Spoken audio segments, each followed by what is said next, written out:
मोक्षमार्गस्य नेतारं भेतारं कर्मभूभृतां ज्ञातारं विश्वतत्त्वानां वन्दे तद्गुणलब्धये वन्दे तद्गुणलब्धये।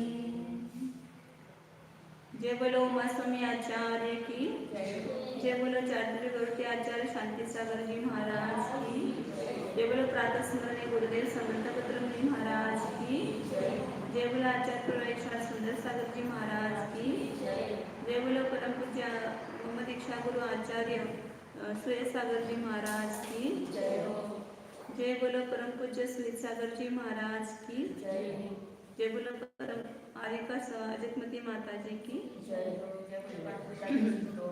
पांच बातें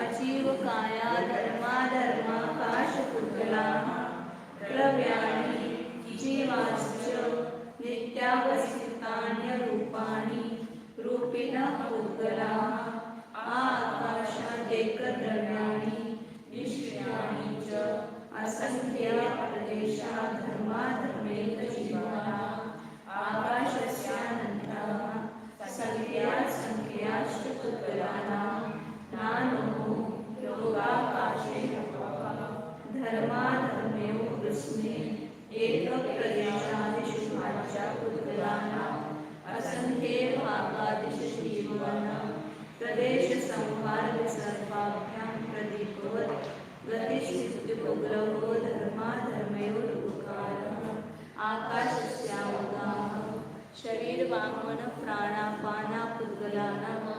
सुखदुःखजीवितमरणोपग्रहाश्च परस्परोपग्रहो जीवानां वर्तनापरिणामक्रिया परत्वापरत्वे च कालस्य स्पर्शरसगन्धवर्णगन्धपुद्गलाः शब्दबन्धसौक्ष्मस्थौल्यसंस्थानभेदछाया तपोद्योतवन्तश्च अनवस्वनिकाश्च भेदसङ्घाते न उत्पद्यन्ते भेदादनु भेदसङ्घाताभ्यां चाश्च सद्द्रव्यलक्षणम् उत्पादवेद्युक्तं सत् तद्भावाव्यन्तित्यम् अर्पितानर्पितसिद्धेः स्निग्धरुक्षत्वात्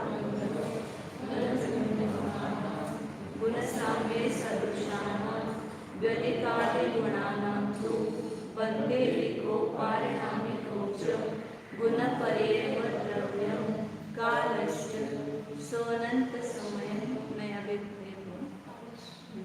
गुणपरेव द्रव्यम ही चल रहा था। 38 नंबर का सूत्र है। द्रव्य का दूसरे तरह से लक्षण बता रहे।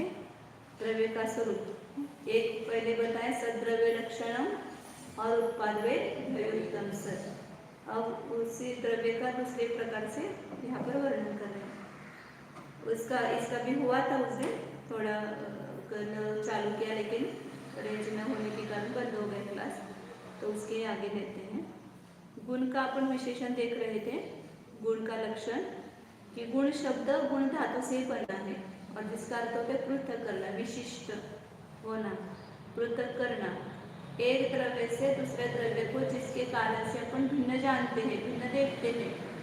जैसे अपन द्रव्यों की विशेषता से अलग अलग करते हैं, जैसे अग्नि को उष्णता के द्वारा अलग करते हैं, शक्कर को मिठास के द्वारा अलग करते हैं। ऐसे ही गुण जो है द्रव्यों में, जैसे चेतना गुण है, उसके कारण जीव पुद्गल आदि द्रव्यों से भिन्न होता है। पुद्गल स्पर्श रसगंध वर्ण गुण के कारण अन्य द्रव्यों से भिन्न किया जाता है। तो गुण इसलिए उसको कहा कि जिसके द्वारा एक द्रव्य दूसरे द्रव्य से पृथक किया जाता है। ऐसे गुण की परिभाषा क्या होगी कि जो 2-3 प्रकार से आती है परिभाषा। एक तो गुण जो है जो द्रव्य के संपूर्ण भागों में और सर्व अवस्थाओं में रहते हैं, उसको गुण कहते हैं। मतलब कोई भी पूरे द्रव्य में, मतलब पूरे द्रव्य के प्रदेश में गुण व्याप्त रहता है। एक जगह द्रव्य में एक गुण रहता है, दूसरे जगह दूसरा गुण रहता है, ऐसा नहीं। सभी के सभी गुण द्रव्य के पूरे ही प्रदेशों में व्याप्त रहता है। मिठास शक्कर में कहाँ पर रहती है? संपूर्ण ही शक्कर में मिठास रहती है ना, कहीं एक भाग में मिठास नहीं है। जैसे आम है तो आम के पूरे ही भाग में मिठास गुण है, पूरे ही भाग में सुगंध है, पूरे ही भाग में नरम जो मृदु होता है। तो गुण वो तो स्थूल उदाहरण है, आम वगैरह का तो स्थूल उदाहरण, क्योंकि वो स्कंद है, एक द्रव्य नहीं है, वो अनेक द्रव्य की मिलकर के बनी हुई पर्याय ही है। इसलिए किसी को शंका होगी कि उसका पीला वर्ण ऊपर से है, अंदर से तो सफेद रहता है, तो अलग अलग ही परमाणु है ना वो दृष्टांत के रूप में काम बताया जाता है। आम तो स्कंद रूप पर्याय है, इसलिए उसमें प्रत्येक परमाणु अलग ही है, लेकिन पूरे परमाणु में ही स्पर्श रस गंध वर्ण व्याप्त रहता है। गुण द्रव्यों के संपूर्ण भाग में रहता है, मतलब संपूर्ण क्षेत्र में रहता है, और द्रव्य के साथ सदैव रहता है, सभी अवस्थाओं में साथ रहता है गुण। तो इसलिए उसको गुण कहते हैं। अभी ये दूसरी पहले एक व्याख्या बताई थी, वो द्रव्य से द्रव्य को अलग किया जाता है, उसको गुण कहते हैं। फिर आगे एक व्याख्याने वाले कि जो द्रव्य के आश्रित रहते हैं और गुण से रहित रहते हैं, उसको गुण कहते हैं। और गुण की अपन विशेषताएं देख रहे थे कि गुण किसको कहते हैं, गुण कैसे होते हैं, सहभावी होते हैं, और दूसरा विशेषण बताया था अन्वयी होते हैं, और तीसरा विशेषण बताया था कि वो नित्य होते हैं गुण, मतलब कभी है कभी नहीं, ऐसा नहीं। जिस द्रव्य में जो गुण है वे हमेशा ही होते हैं, अनादि अनंत है। द्रव्य जैसा अनादि अनंत है, वैसे गुण भी अनादि अनंत है। जैसे द्रव्य को किसी ने निर्माण नहीं किया, ऐसे गुणों को भी किसी ने निर्माण नहीं किया है। गुण उसको अपने व्यवहार में गुण बोलते हैं, वो पर्याय है। अपन बोलते हैं ना उसमें बहुत गुण है, उसमें दोष है, वो गुण दोष, गुण का अर्थ अलग है, वो दोनों भी पर्याय ही है, गुण भी और दोष भी। ये गुण मतलब जो द्रव्य के साथ हमेशा रहते हैं, द्रव्यमय ही है या द्रव्य गुणमय ही है। गुणों को छोड़कर के द्रव्य अलग रहता नहीं है। और द्रव्य के गुण कैसे हैं? नित्य द्रव्य, द्रव्य के आधार से रहते हैं। गुण कोई स्वतंत्र द्रव्य नहीं है, इसका खुलासा आगे करने वाले हैं, तो वही उसी सूत्र में अपन देखेंगे उसको। मतलब वो द्रव्य के आधार से रहते हैं, गुण कोई बिना आधार के रहते नहीं है। मिठास कहाँ रहेगी? मिठास कहाँ रहेगा? शक्कर के अंदर या आम के अंदर या कहीं पर द्रव्य के आधार से रहेगा ना। खाली मिठास लाओ बिना पदार्थ के, तो कहाँ से लाएंगे? मीठा तो होना चाहिए लेकिन कुछ डालना नहीं इसमें, तो कैसे होगा? तो मिठास द्रव्य के आश्रय से रहती है, शक्कर के आश्रय से, ऐसे प्रत्येक द्रव्य गुण द्रव्य के आश्रय से रहते हैं। तो ये गुण मतलब गुणों से रहित कभी भी द्रव्य होता नहीं है, गुणों के समूह को ही द्रव्य कहते हैं। और दूसरा पर्याय, कहाँ पर्याय क्या चीज है? हाँ, गुणों के विकार को पर्याय कहते हैं, ऐसी व्याख्या आती है। या द्रव्य में गुणों के विकार को पर्याय कहते हैं। तो पर्याय कैसी होती है? हाँ, गुण उसके विशेषण, द्रव्य गुण सहभावी है तो पर्याय क्रम है, तो पर्याय व्यतिरेकी का अर्थ क्या? प्रत्येक पर्याय एक पर्याय दूसरे पर्याय रूप नहीं। गुण कैसे हैं? सभी पर्यायों में अन्वय रूप रहते हैं। नमस्ते। तो गुण कैसे रहते हैं? सभी पर्यायों में अन्वय रूप से रहते हैं, लेकिन पर्याय जो है एक पर्याय दूसरे पर्याय में नहीं होती, दूसरे पर्याय तीसरे पर्याय में नहीं होते। उसके लिए वो उदाहरण दिया था बाज का, एक पर्व दूसरे पर्व में नहीं है, दूसरा तीसरे में नहीं है, स्वतंत्र स्वतंत्र है, क्रम क्रम है भी। ऐसे पर्याय एक के बाद एक के बाद एक रहती है। जब मति ज्ञान है तब श्रुत ज्ञान नहीं होगा, श्रुत ज्ञान है तब अवधि ज्ञान नहीं होगा, अवधि ज्ञान है तो मन परे ज्ञान उपयोगात्मक पद्धति से। वो लब्धि रूप से चारों ज्ञान एक साथ होते हैं, वो बात अलग, लेकिन उपयोग रूप से ज्ञान का एक ही परिणमन होगा कोई न कोई रूप से। मतलब गुणों के परिणमन को या गुणों के विकार को पर्याय कहते हैं। वो पर्याय क्रम क्रम से होती है। तो प्रत्येक गुण कितने हैं द्रव्य में? अनंत गुण है, तो पर्याय कितनी होगी? अनंत पर्याय। तो एक साथ होगी क्या क्रम क्रम से होगी? अनंत गुणों की अनंत पर्याय एक साथ होगी। अच्छा हाँ, उनकी एक साथ होगी, हाँ, लेकिन अब वो जैसे अपना पर्याय ज्ञान गुण की भी कुछ ना कुछ परिणमन है ही, दर्शन गुण का है, चारित्र गुण का है, सुख गुण का है, या प्रत्येक गुण की पर्याय हर समय होती है। तो ऐसा देखेंगे तो एक साथ अनंत गुणों की अनंत पर्याय चल रही है, लेकिन एक एक पर्याय मानेंगे तो किस गुण के पर्याय? हाँ, तो लेकिन यहाँ अपन उस पर्याय को अलग अलग जान नहीं सकते, प्रत्येक गुणों की पर्याय को, लेकिन केवल भगवान उस प्रत्येक गुण की पर्याय को अलग अलग जानते हैं।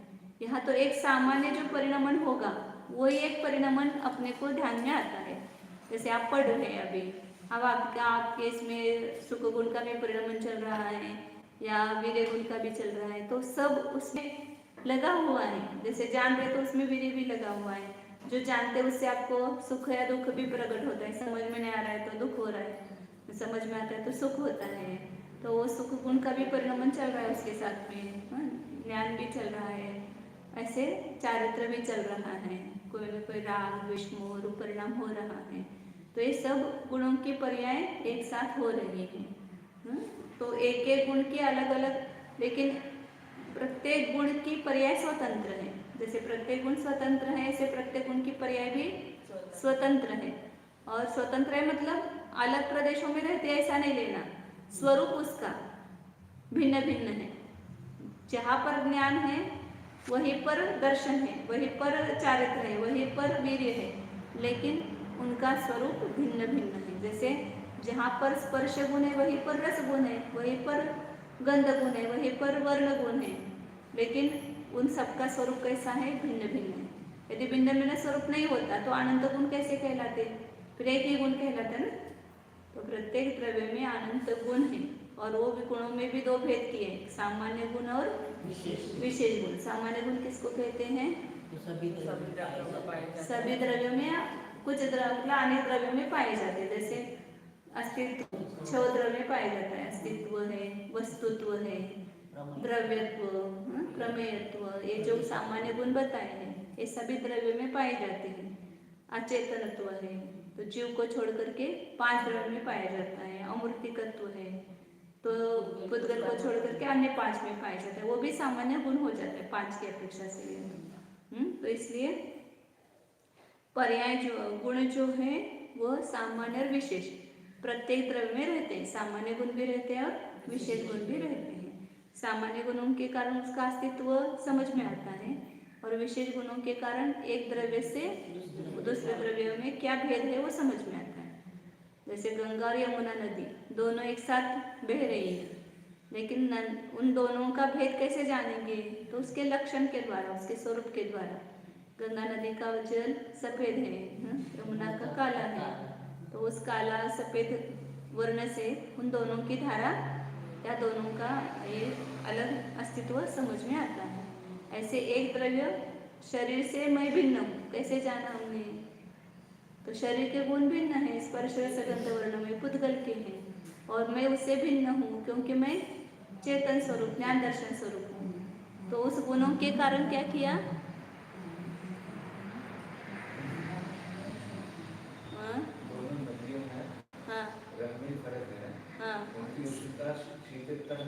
हाँ, स्वाद में भी फर्क है ना, उसका स्वाद में भी फर्क है, उष्ण है। एक ही जगह दोनों मिलती है, प्रयाग में संगम होता है ना, तो तीनों अलग अलग दिखती है, ऐसा बोलते हैं, गंगा यमुना और सरस्वती। हाँ, एक साथ मिलते हैं, ऐसा हमने देखा नहीं, लेकिन कहते हैं सब लोग। और वहाँ पर भी कन्याकुमारी में भी नदियों का संगम है ना, वहाँ पर भी अलग अलग जल दिखाई देता है, ऐसा बोलते हैं।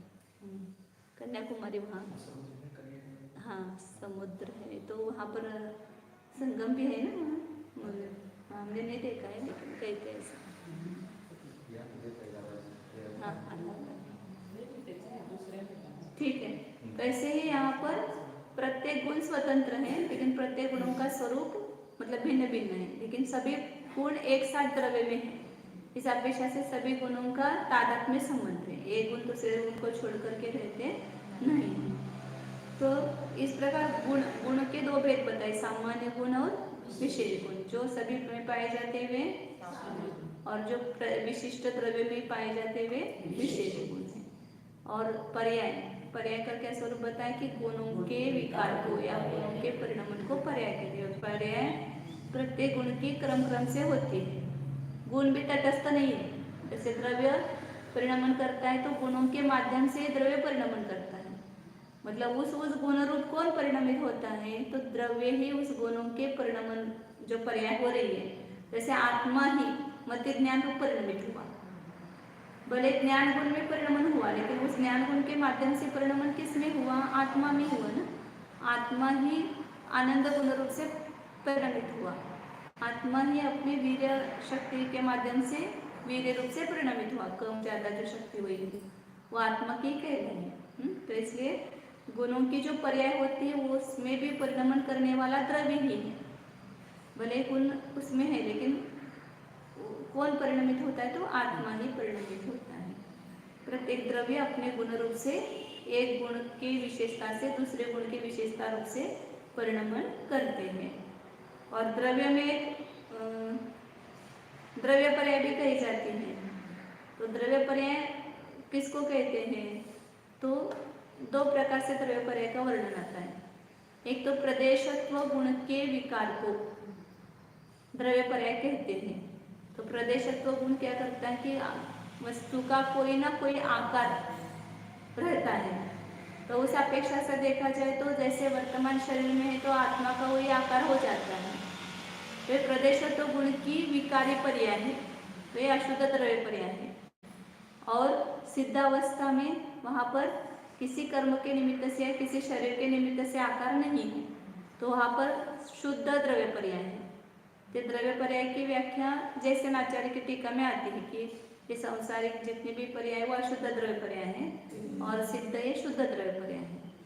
और अमृतचंद्र आचार्य ने जो पर्याय का विश्लेषण किया तो वहाँ पर द्रव्य पर्याय का लक्षण दिया कि दो द्रव्यों में एकता का व्यवहार, एकता का आरोप जिसके कारण से आता है वह द्रव्य पर्याय है। तो वह दो द्रव्यों की मिलकर के जो हुई है, दो द्रव्य क्या जीव की हो सकते तो ये मनुष्य पर्याय उत्पन्न नहीं हो सकती है। जीव जब इस औदारिक आदि शरीर को ग्रहण करता है तभी वो मनुष्य आदि पर्याय होती है ना। मनुष्य गति नाम कर्म का उदय है और बाकी भी सब कर्मों का उदय है, तो उस कर्मों के उदय के निमित्त से जो पुद्गलों का जीव का संयोग हुआ है वही वो मनुष्य पर्याय है।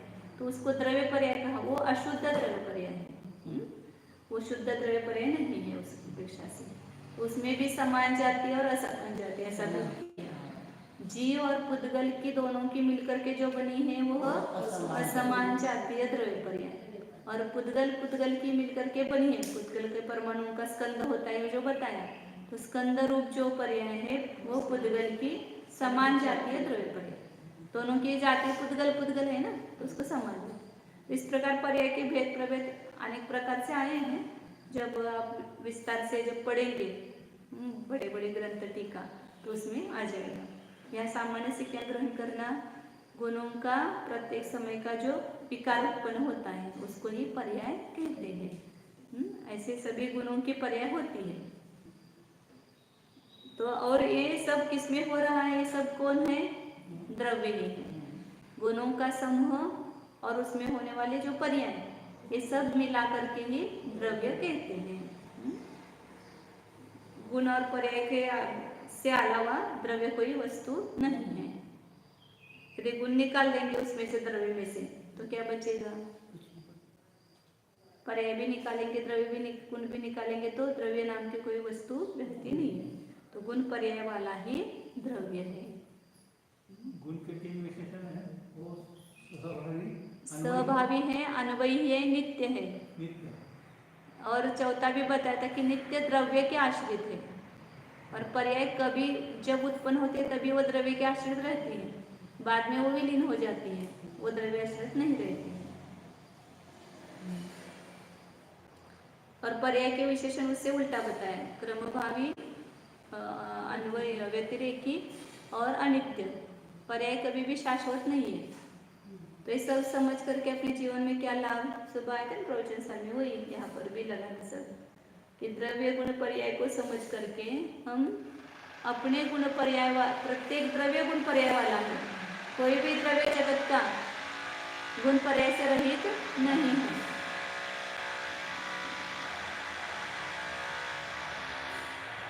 तो किसी को भी हम देखते हैं उसमें क्या है, उसमें कुछ भी नहीं है, अर्थ ही नहीं है उसमें कुछ। जो कोई कुछ अज्ञानी व्यक्ति है या कम पढ़ा लिखा है या गरीब है तो उसको बोलते हैं कि उसको कुछ नहीं आता है, तो वो भी गुण पर्याय अनंत गुण पर्याय से युक्त है कि नहीं है, उसके भी अपने अपने अनंत गुण है और उसके परिणमन चल रहा है। भले ज्ञान गुण का भी अज्ञान का परिणमन चल रहा है या ज्ञान का मंद रूप से परिणमन चल रहा है, लेकिन चल रहा है ना। बिना गुण के कोई वस्तु नहीं है। कोई अपन कचरा फेंक देते हैं, कुछ काम का नहीं है, वो है वो भी स्पर्श रस गंध वर्ण से युक्त है। तो बिना गुण के कोई वस्तु नहीं है जगत में, सभी गुणों से भरी हुई ही है। इसलिए किसी द्रव्य को तुच्छ मत मानो। भिखारी है या कोई अपने घर में काम करने के लिए आती है, उसका कितना, उसको देखते ही अपने को क्या एक तुच्छ व्यक्ति है ऐसा देखते उसकी तरफ, लेकिन ये अनंत गुण वाला जीव है ऐसा देखते क्या कभी उसमें? अनंत गुण वाला जीव, भगवान आत्मा अपने नौकर को कभी देखा है ऐसा? यदि अपने को शास्त्र की दृष्टि आई है तो वो भी एक उच्च आत्मा है, वो भी परमात्मा है, ऐसा अपने को लगना चाहिए अंदर से। वो आपने से भी पहले मोक्ष जा सकता है। उसको आज हम कुछ नहीं आता है कहते हैं, वो भी अपने से आगे पहले जा सकता है। रामायण में देखा ना, लव अंकुश राम से पहले रिक्शा लेकर करके चले गए और राम बैठ गया संसार में। तो कौन पहले जाता है कुछ नहीं कह सकते हैं। आगे पुराणों में बहुत ऐसा पढ़ने को मिलता है। अब आगे चलते हैं, द्रव्य को गुण पर्याय वाला कहा है। अब आगे द्रव्य कितने बताए अभी तक? शुरू में अजीव काया पुद्गल, धर्मा काश पुद्गला, धर्म अधर्म आकाश और पुद्गल, और उसके बाद जीव को भी द्रव्य कहा। लेकिन अभी काल द्रव्य का वर्णन नहीं किया, केवल काल के उपकार का वर्णन किया था। केवल काल के उपकार का वर्णन किया था काल द्रव्य के, लेकिन उसके वो भी द्रव्य है ये वर्णन नहीं किया। तो अब यहाँ पर उसका वर्णन कर रहे हैं। कालश्च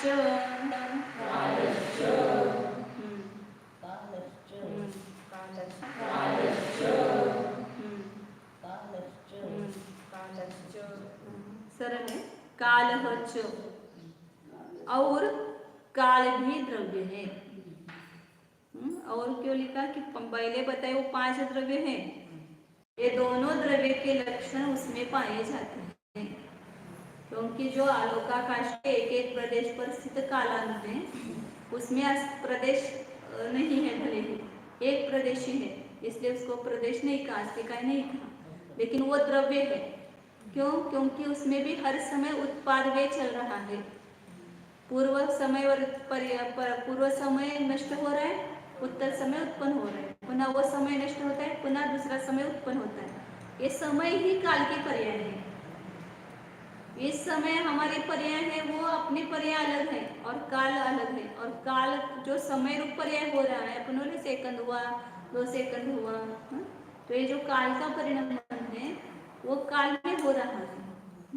बिना आधार के पर्याय होते नहीं। सुबह है ना, परिणाम बिना अर्थम बिना परिणाम। तो आप व्यवहार काल को तो मान रहे हो, समय है, उसको नहीं मान रहे हैं, तो फिर बिना आधार के वो काल का परिणाम कैसे हो रहा है? समय रूप परिणाम किसका परिणाम कहेंगे? पुद्गल का तो ये परिणाम नहीं हो सकता है, क्योंकि पुद्गल तो अमूर्तिक है। ये काल का परिणाम जो है अमूर्तिक है।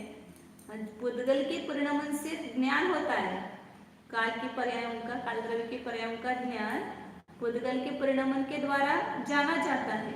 ज्ञापक कारण है वो। मतलब एक समय कैसे हुआ, तो एक प्रदेश, एक पुद्गल परमाणु मंद गति से आकाश को उल्लंघन करते समय, आकाश के एक प्रदेश का उल्लंघन करते समय जितना काल लगा उसको एक समय कहते हैं। तो उतना ही क्यों कहा? क्योंकि कालानु भी एक प्रदेश है।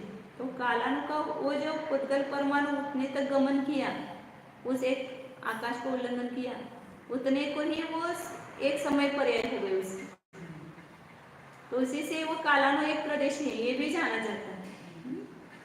तो इसने कहा कि काल भी द्रव्य है। तो उन द्रव्यों के साथ ही वर्णन करना था, अलग से क्यों किया यह वर्णन? वहां पर बता देते ना, जीव काया, धर्माकाश, पुद्गल काला, ऐसा बोल देते वहां पर। यहाँ से अलग क्यों बताया? तो वो अजीव काय नहीं है, इसलिए वहां पर उसके साथ में नहीं बताया, नहीं तो वो भी अजीव काय सिद्ध हो जाता। और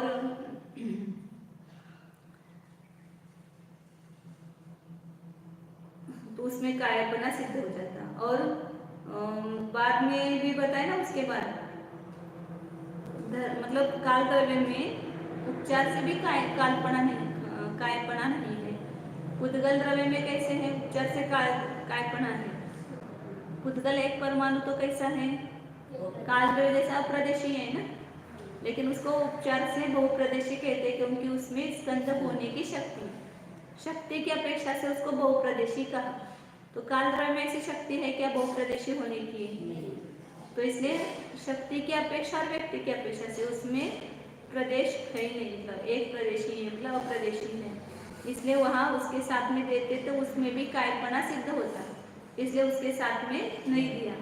फिर बाद में उसको कह देते हैं। और धर्माद्रिकों के असंख्या प्रदेशा लिखा है, तो उसके भी असंख्यात प्रदेश सिद्ध हो जाते हैं, इसलिए वहां पर उसको दिया नहीं है।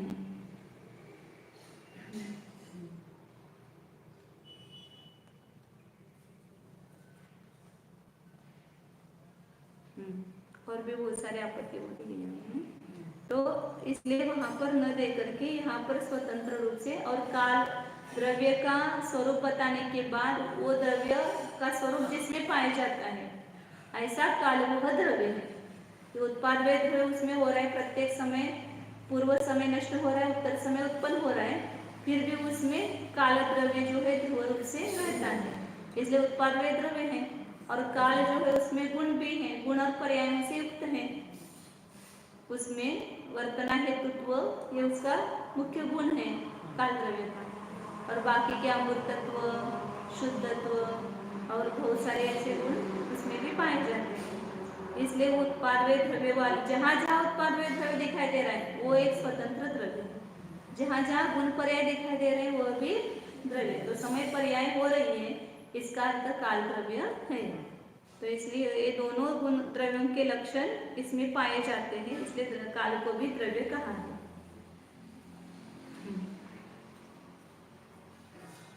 और काल द्रव्य की जो व्यवहार काल है उसकी अपेक्षा से वर्णन करते हैं। 40 नंबर का सूत्र है, सोनंत समय।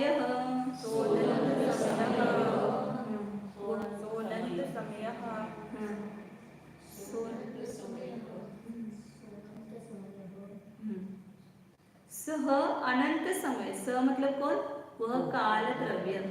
कितना है वह काल द्रव्य? अनंत समय वाला है, अनंत समय रूप पर्याय वाला है, मतलब प्रत्येक समय में एक एक पर्याय, ऐसे पर्याय उसके कितने समय हो गए भूतकाल में? काल के कितने समय हो गए? अनंत समय, अतीत काल बीत गए, जितने आज तक सिद्ध गए, अनंत सिद्ध हुए, उससे उसको संख्यात अवलियों से गुना करो, तो जो काल आता है वो भूतकाल है। हाँ, क्योंकि 6 महीना 8 समय 608 जीवों को लगते हैं ना, तो संख्यात अवली लगती है एक जीव को मोक्ष जाने के लिए। तो जितने मोक्ष गए हैं उन जीवों को संख्यात अवलियों से गुना करते तो पूरा भूतकाल आ जाता है। इतना भूतकाल गया है, तो कितना ही भूतकाल हुआ? अनंत सिद्ध हुए ना अभी तक, तो अनंत ही काल गया है। और अभी वर्तमान का एक समय, और भविष्य काल में कितने समय होंगे? क्योंकि कितना भी काल जाएंगे तो समाप्त ही नहीं होगा, होता ही रहेगा, परिवर्तन होता ही रहेगा, आगे आगे रहेगा ही, काल का विनाश नहीं होगा कभी। तो इसलिए भूत भविष्य वर्तमान काल के सब मिलाकर के इसके समय कितने हैं? अनंत समय है। तो ये पर्याय दिखाने के लिए यहाँ पर उसका वर्णन, काल द्रव्य है बताया, और काल के अनंत समय, मतलब अनंत समय रूप उसकी पर्याय है काल द्रव्य की। तो इस प्रकार काल द्रव्य का वर्णन किया। अब पुनः ये प्रश्न होता है कि अभी तक गुण परेव द्रव्यम का, वहाँ पर भी गुण शब्द आया और भी गुण शब्द आया है, लेकिन उसकी व्याख्या नहीं बताया अभी तक। इसको कहते हैं, गुण का स्वरूप क्या है, ये अभी तक यहाँ पर वर्णन नहीं किया, इसलिए अब उसका वर्णन अगले सूत्र में कर रहे हैं। 41 नंबर का सूत्र है द्रव्याश्रया निर्गुणा गुणाः। द्रव्याश्रया निर्गुणः गुणाः निर्गुणा गुणाः। निर्गुणाः गुणाः कहाँ है? निर्गुणा गुणाः द्रव्याश्रया गुणा गुणाः। द्रव्याश्रया निर्गुणा गुणाः द्रव्याश्रया निर्गुणा गुणाः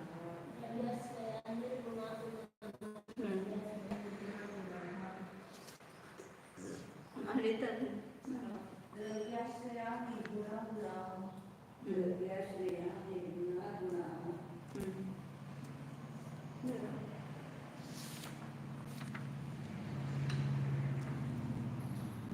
द्रव्याश्रया निर्गुणाः गुणाः। निर्गुणा उसमें सर्व का लोप हो गया है यहाँ पर। तो गुण किसको कहते हैं? ये जो द्रव्याश्रया, द्रव्य के आश्रित रहते हैं, मतलब द्रव्य के आधार से रहते हैं। गुण आधेय है और द्रव्य आधार है। द्रव्य को क्या कहते हैं? आधार। और गुण क्या है? आधेय। जैसे अपन तिल में तेल है, तो तिल क्या है? आधार है, और तेल उस तिल के आधार से रहता है। शक्कर में मिठास है, तो शक्कर क्या हुए? आधार, और मिठास उसका आधेय। और दो प्रकार का आधार आधेय संबंध रहता है, एक भिन्न आधार आधेय और एक अभिन्न आधार आधेय। एक द्रव्य के अपने गुणों में संबंध रहता है। जैसे टेबल पर पुस्तक रखी है, तो टेबल आधार हो गया, पुस्तक आधेय। मैं पाटे पर बैठी हूँ, तो पाटा आधार हो गया और मैं आधेय। तो ये आधार आधेय कैसा है? भिन्न है। टोकरी में, टोकरी बोलते क्या बोलते? टोकरी में आम रखे हैं, तो टोकरी आधार है और आम उसका आधेय। या इस लोक में 5 द्रव्य रहते हैं, तो लोक आधार है और 5 द्रव्य आधेय है। तो ये भिन्न आधार आधेय हो गया। लेकिन अभिन्न में भी आधार आधेय संबंध होता है। द्रव्य का अपने गुणों के साथ अभिन्न आधार आधेय संबंध होता है। तो द्रव्य में गुण रहते हैं, तो वे अलग नहीं है। पहले द्रव्य अलग था, फिर गुण अलग थे, फिर गुण आकर के द्रव्य में रहने लगे। ऐसा होता है क्या? जब से द्रव्य है तब से गुण है ही उसमें। गुण कहीं अलग से आकर के उसमें जुड़े हुए नहीं है। जैसे नए लोग मानते हैं ना, द्रव्य अलग है, 9 द्रव्य अलग है, पृथ्वी पानी अग्नि वायु आकाश वगैरह, ईशा मन आत्मा, और ये गुण अलग है, बुद्धि सुख दुख इच्छा वगैरह, और पुद्गल के रूप रसगंध वर्ण, ये सब गुण अलग है और ये अलग ही पदार्थ है, और वो गुणों का समवाय उस द्रव्य के साथ होता है। तो ऐसे द्रव्य के साथ गुण जुड़े हुए नहीं है। अभिन्न ही आधार, तिल में तेल किसी ने भरा नहीं है, अभिन्न रूप से उसमें तेल रहता ही है पूरे तिल में। इसी प्रकार पूरे द्रव्य में द्रव्य के आधार से रहता है। अभी बताया था ना, द्रव्य के पूरे क्षेत्र में, पूरे भाग में जो रहते हैं उसको गुण कहते हैं। तो द्रव्य आधार है और गुण उसके आधेय है, मतलब उसके आधार से रहने वाले। और कैसे है? फिर पर्याय भी ऐसे रहते हैं ना, द्रव्य के आश्रय से ही होती है, बिना द्रव्य के आश्रय के पर्याय भी होती नहीं है। तो फिर पर्याय में लक्षण चला जाएगा, लेकिन वो पर्याय में लक्षण नहीं जाता है। क्यों नहीं जाता है? तो इस द्रव्याश्रय के पीछे नित्य एक शब्द यहाँ पर लिखा हुआ नहीं है, लेकिन है वहां पर, ऐसा समझना। तो जो नित्य द्रव्य के आश्रित रहते हैं वे गुण है, और पर्याय तो एक क्षणवर्ती है। जब उत्पन्न हुई तब द्रव्य के आधार से उत्पन्न हुई, पुनः द्रव्य में लीन हो गई, उसका अस्तित्व ही नहीं रहा बाद में, और द्रव्य रूपी हो गई। तो इसलिए वह जब प्रकट हुई तब द्रव्य के आधार से प्रकट हुई, इसलिए उतने एक समय के लिए उस पर्याय को द्रव्य का आधार है, लेकिन बाद में वह रहते नहीं है, इसलिए वो नित्य द्रव्याश्रित नहीं है, कदाचित द्रव्य के आश्रित रहती है। इसलिए ये लक्षण पर्याय में नहीं जाता है। और निर्गुणा शब्द, निर्गुणा क्यों लिखा है? तो द्व्यनुकादिक जो है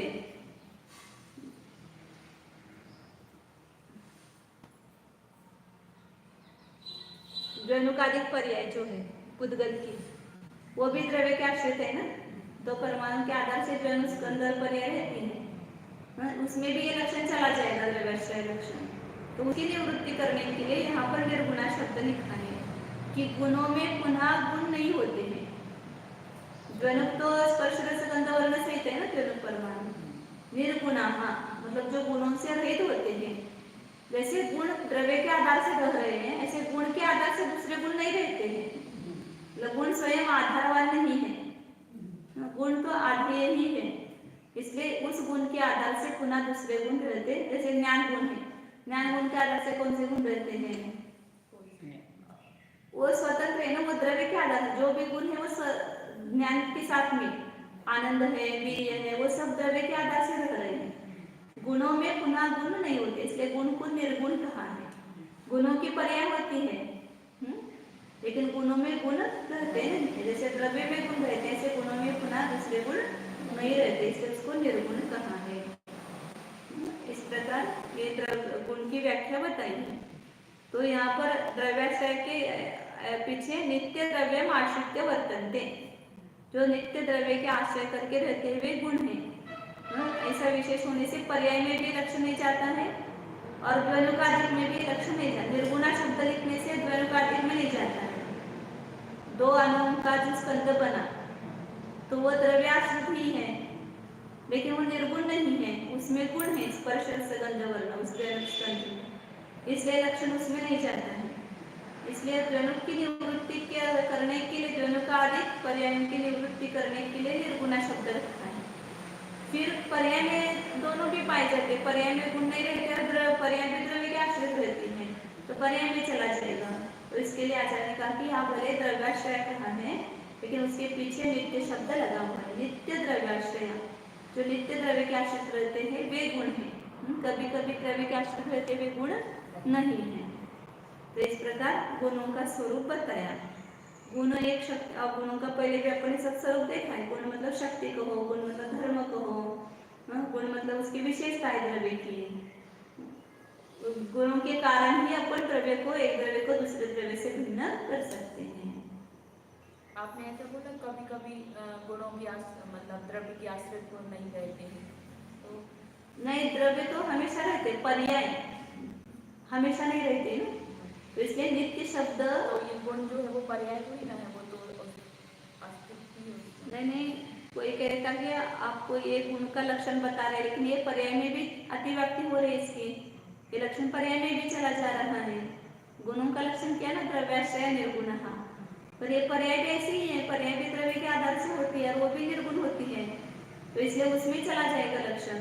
तो उसका उस अतिव्याप्ति दोष को दूर करने के लिए आचार्य ने बताया, यहाँ पर हमने भले द्रव्याश्रय कहा है, लेकिन उसके पीछे नित्य शब्द लगाना है। जो नित्य द्रव्य के आश्रित रहते हैं वे गुण है, और पर्याय में लक्षण नहीं चला जाएगा, क्योंकि पर्याय नित्य नहीं रहती है, सदैव नहीं रहती है, इसलिए लक्षण उसमें नहीं जाता है। वो कदाचित है पर्याय, मतलब कभी कभी होती है। अब एक आखिर का प्रश्न रह गया कि परिणाम शब्द आया, तो परिणाम का स्वरूप क्या है? पहले आया था ना, वर्तना परिणाम क्रियापरत्वा परत्वे च कालस्य, तो वहाँ पर परिणाम शब्द आया है। या द्रव्य का परिणाम होता है या पर्याय होती है, ऐसा कहा, तो उसका अर्थ क्या है? परिणाम का अर्थ क्या है वो बताते हैं। 5 मिनट है, हो जाएगा।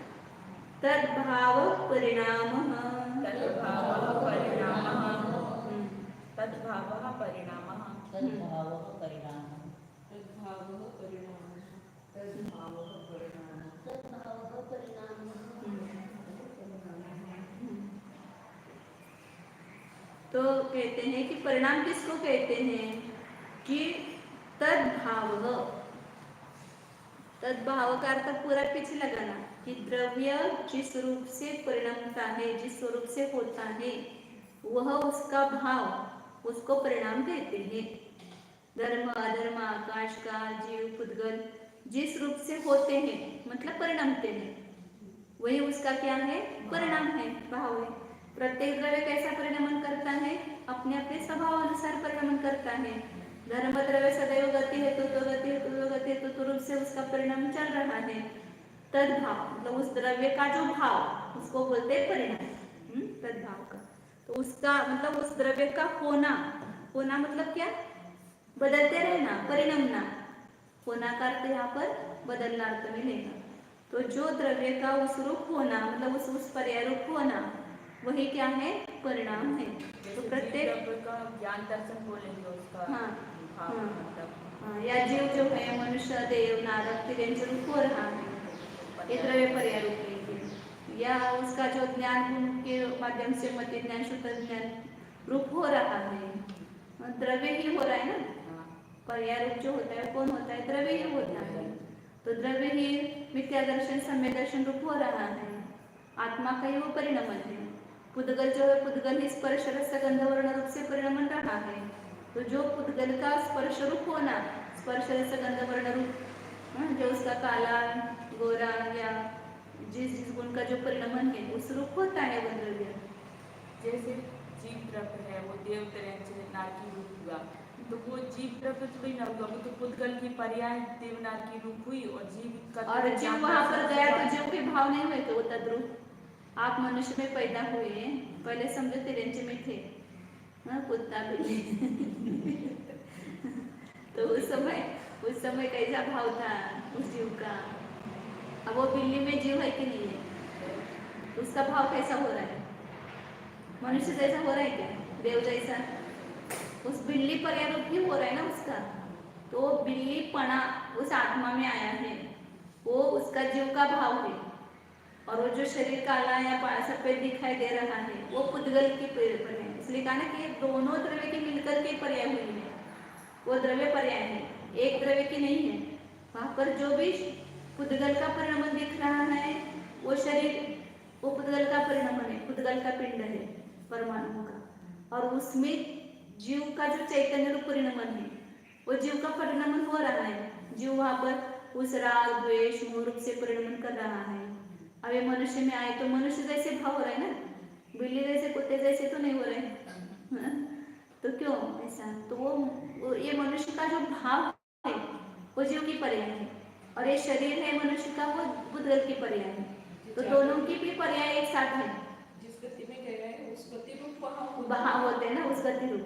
सांप सर्प पहुंच जाएंगे तो वैसे काटने के भाव होंगे, वैसे वो जो वहां पर खाना उगरना या किसी के द्वेष का भाव करना, ये सब वैसे भाव होंगे। नेवला और सांप दोनों को देखते तो कैसे वही परिणाम होता है। तो उस पर्याय का वो स्वभाव है, तो उस पर्याय में जाने पर जीव के वैसे भाव बनते हैं।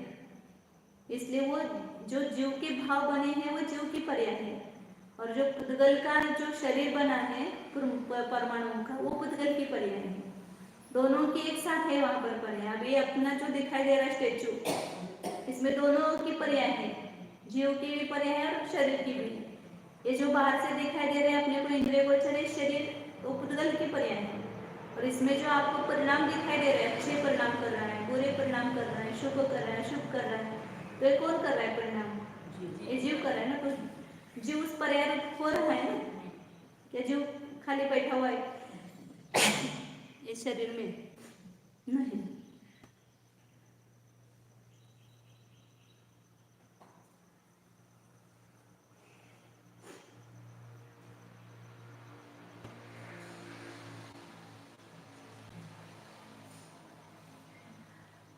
हर वस्तु का भाव हो रहा है, कोई भी वस्तु बिना भाव के नहीं है।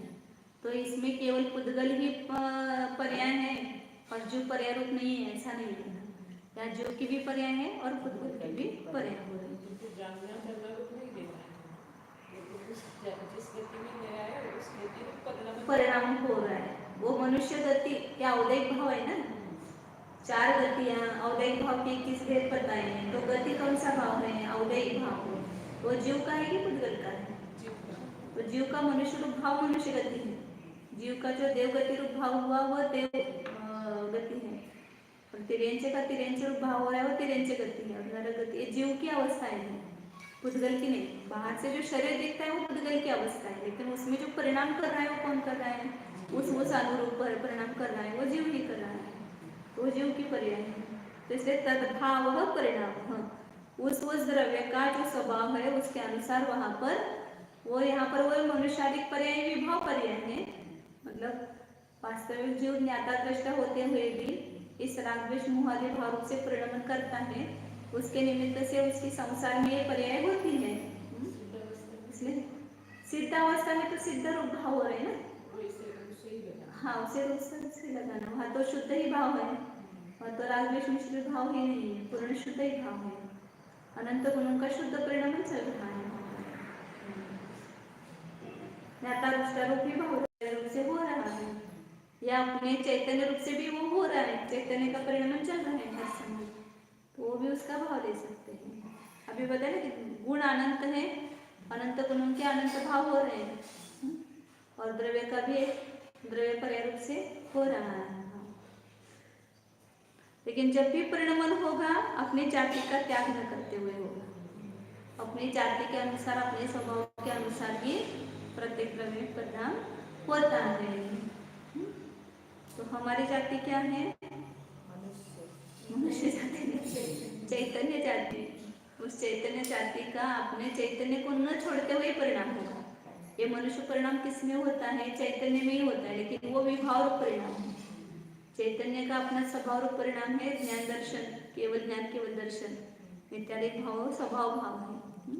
उस स्वभाव भाव की प्राप्ति के लिए तो ये सब पुरुषार्थ चल रहा है। अब मुझे मनुष्यादि पर्याय में जन्म नहीं लेना पड़ेगा, पर मुझे ये राग द्वेष मोहादि भाव न हो, इसके लिए तो अपन मोक्ष मार्ग में पुरुषार्थ कर रहे हैं। तो इस प्रकार वस्तुओं का स्वरूप जान करके अपने जीवन में लाभ होना चाहिए। 5वां अध्याय पूरा हो गया, फिर 5वां अध्याय में जो द्रव्य गुण पर्याय का स्वरूप बताया है, 6 द्रव्यों का लक्षण बताया है, उस सबको क्यों जाना हमने? तो भेद विज्ञान की प्राप्ति के लिए। तो ये जान करके हमें भेद विज्ञान सब 6 द्रव्य अलग अलग दिखने चाहिए, ज्ञान में भाषित होना चाहिए, दिखना लाभ से नहीं, ज्ञान में अलग अलग 6 द्रव्यों का अस्तित्व भाषित होना चाहिए। प्रत्येक द्रव्य का अपना अपना स्वभाव उसमें दिखाई देना चाहिए। पुद्गल पुद्गल रूप दिखे, जीव जीव रूप दिखे, और जीव मैं हूँ, मैं पुद्गल नहीं हूँ, इस प्रकार हमें भाषित हो, तब हमारा पढ़ना सार्थक हुआ। इसका फल भेद विज्ञान है। तो 6 द्रव्यों के लक्षण को जान करके हमें भेद विज्ञान करना है। जैसे घर में करते हैं ना, आप हर वस्तु में भेद विज्ञान करते हैं। केले घर में लेके आए तो क्या करते हैं? फेंकते हैं। क्यों फेंकते हैं? केला ही है ना, वो भी खाओ ना उसको भी। तो छिलका अलग है, उसका अंदर का गुदा अलग है, ये आपने जाना, और उस केले के छिलके को फेंक दिया और अंदर का जो गाबा है, गुदा है, उसको खाया। अनाज लाते हो तो उसको क्या करते हो? पहले छानते ना उसको, उसमें से कंकड़ पत्थर निकालते हैं, कचरा निकालते हैं, और अनाज अनाज है वो रखते हैं। तो भेद विज्ञानी कर रहे हैं, ये अलग है वो अलग है, उसको हटाओ, और जो अपने को चाहिए वो वस्तु रखो। तो यहाँ पर भी ये पढ़ करके ये करना है कि ये 6 द्रव्यों का लक्षण हमें समझ में आ रहा है। यहाँ पर 6 द्रव्य है। ये जैसे वो धान्य अनाज में कंकड़ पत्थर मिले हुए ना, ऐसे यहाँ पर जीव में भी ये सब मिले हुए हैं। पुद्गल के परमाणु मिले हैं, धर्म अधर्म आकाश के द्रव्य प्रदेश भी मिले हुए हैं, उसको हमें अलग अलग करना है। तो सामयिक में बैठकर करना क्या है? आप जो रसोई में करते हो ये हम भी करते हैं। आप पुद्गल में वो उसको ये करते, साफ करते हैं। हम यहाँ जीव और पुद्गल को साफ करते हैं। जीव अलग है, पुद्गल अलग है, तो पुद्गल को अलग निकालो। ये है, इसकी अवस्थाओं की तरफ मत देखो। मैं जीव रूप हूँ, मैं चैतन्य स्वरूप हूँ, उसको जानो। तो दोनों में भेद करके जिसको वो जो ग्राह्य है उसको रखते हैं, और हे उसको छोड़ते हैं। तो यहाँ पर पढ़ के भी वही करना है। अलग अलग पहले भाषित होना चाहिए, और अलग अलग भाषित होने के बाद ये छोड़ने योग्य है और ये ग्रहण करने योग्य है। इस प्रकार का विवेक करना, यही धर्म है, और इसी से अपने परिणामों की विशुद्धि होती है। टाइम ज्यादा हो।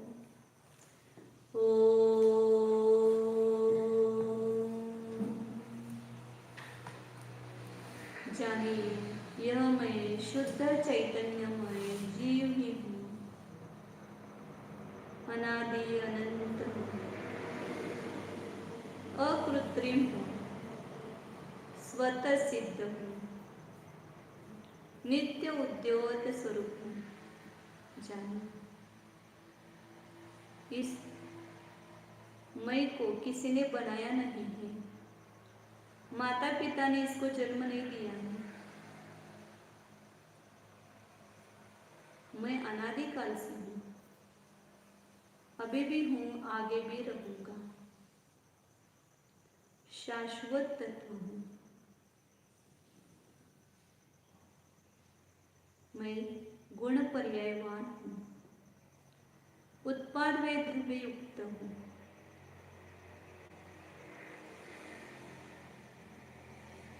उत्पाद व होते हुए भी ध्रुवता की तरफ ध्यान दीजिए। मैं सदा यहाँ रहता हूँ, सभी पर्यायों में मैं एकत्व स्वरूप ही हूँ। टंकोत्कीर्ण न्यायक स्वरूप ज्ञानानंद स्वरूप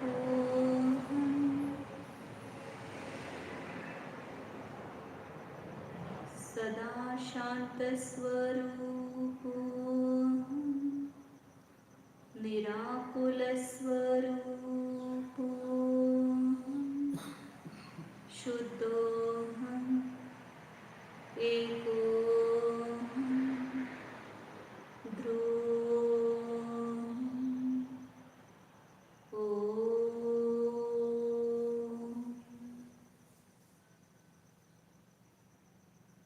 विसर्जन।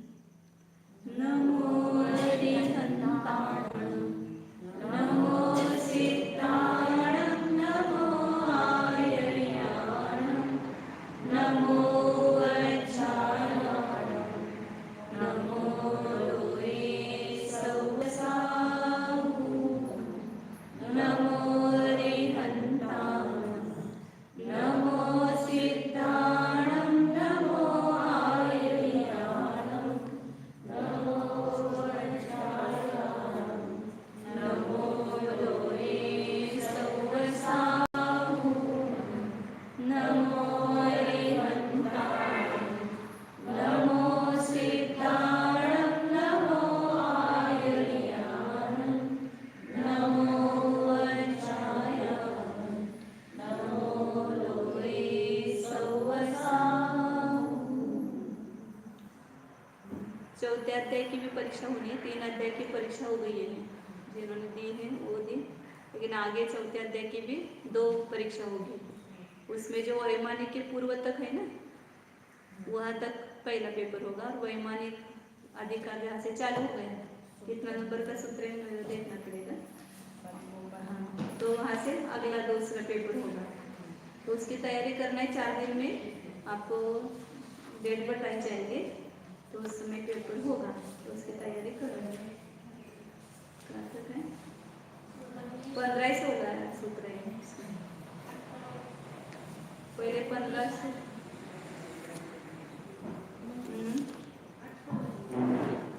हाँ, तो 15 सूत्र तक ही करो, आगे वैमानिक का अलग से करेंगे।